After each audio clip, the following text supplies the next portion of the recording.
So the Easter vigil of, I guess it was 2023, I had gone with some friends of mine, and at Easter vigil, like, you watch all the candidates get baptized or confirmed, and a friend of mine whispered over to me, that could be your mom next year. I didn't really believe it, but like there was the part of me that like really hoped for it, that would be true. We met 22 years ago. She was Methodist, I was Catholic. We had our children and we had them baptized here, and she was part of that, decision. We made that decision together. She was really active when she was younger, and actually her grandfather was a Methodist minister in Greensburg, Louisiana. My mom loved to walk, and we would walk together at least 3 times a week. And sometimes we would have these deep theological conversations on these walks.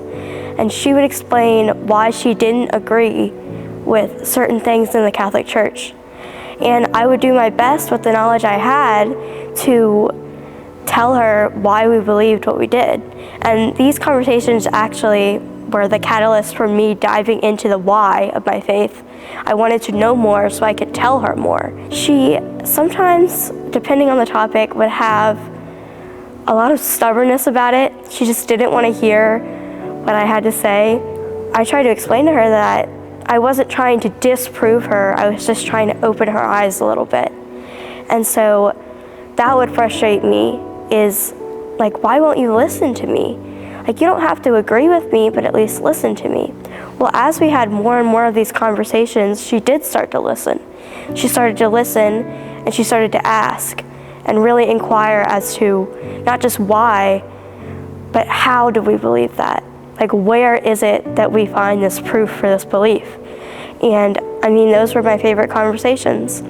We'd end it and on this very serious note, and I could see the gears churning in her brain, and I would just say, good talk, and that would be that. I think these conversations led her to question that maybe she wasn't living her life wrong, but she just wasn't living it fully, and that maybe she could find that fullness in the Catholic Church. I didn't know it was coming. The children didn't know. She actually texted me and Evie, our oldest, one day. It was August 1st, actually, I remember. And she just had a picture of her RCIA card. The day she sent us that picture of her RCIA card filled out, I was at work at the time, and I received the picture, and I said, I'll be right back, guys. And I went to the bathroom, and I cried my eyes out. It was like a dream come true, but it was a dream I didn't know that I'd had. It was incredible, and that feeling was one of the most amazing things I've ever experienced. And so knowing that I was going to get confirmed at the same year as her was incredible. Like, it was everything I ever could have hoped for. I actually never asked her if there was one single moment or event or anything like that. She kept things very close to the vest, and she was like a really deep, thorough discerner on anything that was, of significance to her, anything she knew she was going to spend any amount of time on. But she did tell us that she had been thinking and praying, obviously praying, for a really long time about it. So, I know, just things that we've done and, conversations over the years, I don't think it was a non-starter for her, up until a certain point. I think it was just kind of a gradual, long process for her. I don't quite know if there was a specific event either, but I know that over the summer, after one of our deep theological conversations, and at this point she had told us that she was doing RCIA, I asked her, Mom, why? Really, why did you do this? And she told me her whole story. And we don't have enough time for that whole story, but a part that stuck out to me for one reason or another was she said that several years ago, she was in a very dark place in life, and she'd given up on her faith. Like, she really didn't feel that God had anything left for her. And she came with us to Mass at one of the Easter or Christmas Masses. She said she told God, okay, if you don't give up on me, I won't give up on you. And from that point, she said she felt something that told her, I'm not giving up on you. I never have. And so she decided not to give up on him. And she started to really not just pursue, but question her faith and what it meant to her and what it was supposed to mean and everything in between. And that led to her asking me questions, asking my dad questions. And ultimately, I think that's what made her so excited to join the Catholic Church, is that she'd finally found an answer to at least one of her questions. She was extremely excited. Pretty sure it was the first class. The classes were on Mondays. First class, she came home and she's like, I have so many things to, I have so many questions to ask you, so many things I want to talk about, And she had her little binder, they all get a binder and you've got all this material, and she just was excited to talk about it every Monday. She was excited, like, during the day to know she was going to class that night, and then she would be excited when she came home to talk about stuff. So she was very excited and all in before it started, and then once class started, that certainly didn't wane. I think, if anything, it got, got more intense.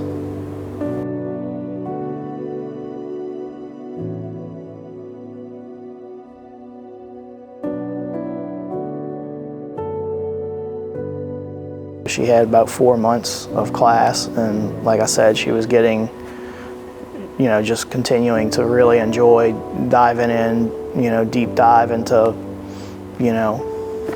everything that we try to learn about our faith and learn about the Lord.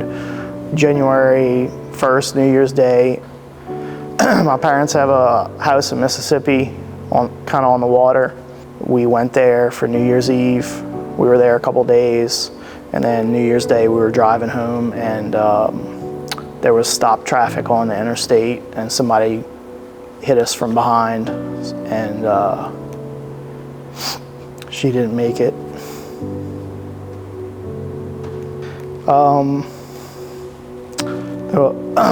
Myself and our 3 children, we all had kind of various injuries, so we're all recovering.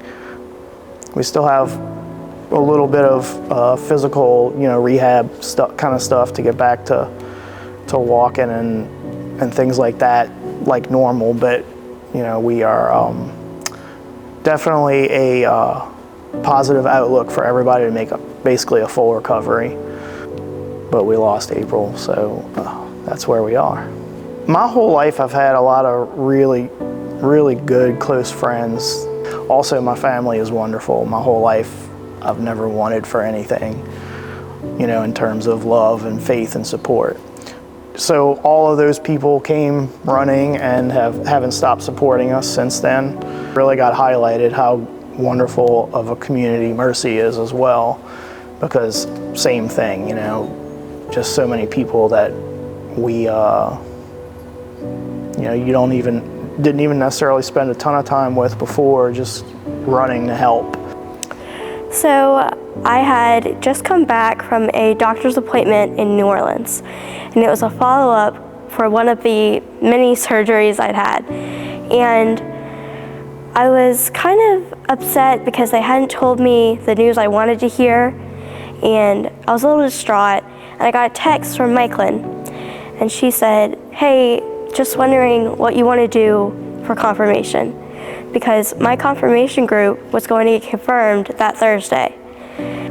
The other options for getting confirmed were to either do it on a private date or to do it at Easter Vigil in my mom's place. And immediately I felt it in my soul that that is exactly what I needed to do. And I prayed about it for a long time, and I asked God, is this really what you want from me? You want me to try to live up to the woman that she was? And he just told me, I'm not asking you to be anyone other than who you are, because that always has been enough, is enough, and always will be enough. So that's ultimately why I decided it was all right, because he put my soul at rest for it.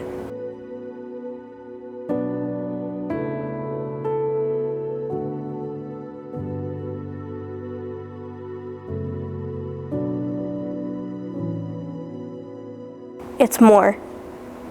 Our faith, what it means, what it is, it's more than we could ever comprehend or really begin to digest or understand. It's also more than the hard times. It's more than the times where it feels like it's too much to bear. And it's our job to just be willing to get through those times, because it is more and it's worth it. We just have to be willing to not let the darkness win. I think just always be working on your relationship with the Lord. Always be searching. Don't get complacent. There's just always work to do. And He's always looking for us, so always be trying to make that connection, you know? Keep showing up. Even whenever you don't feel like it, even when it seems like the last thing you want to do, keep showing up, because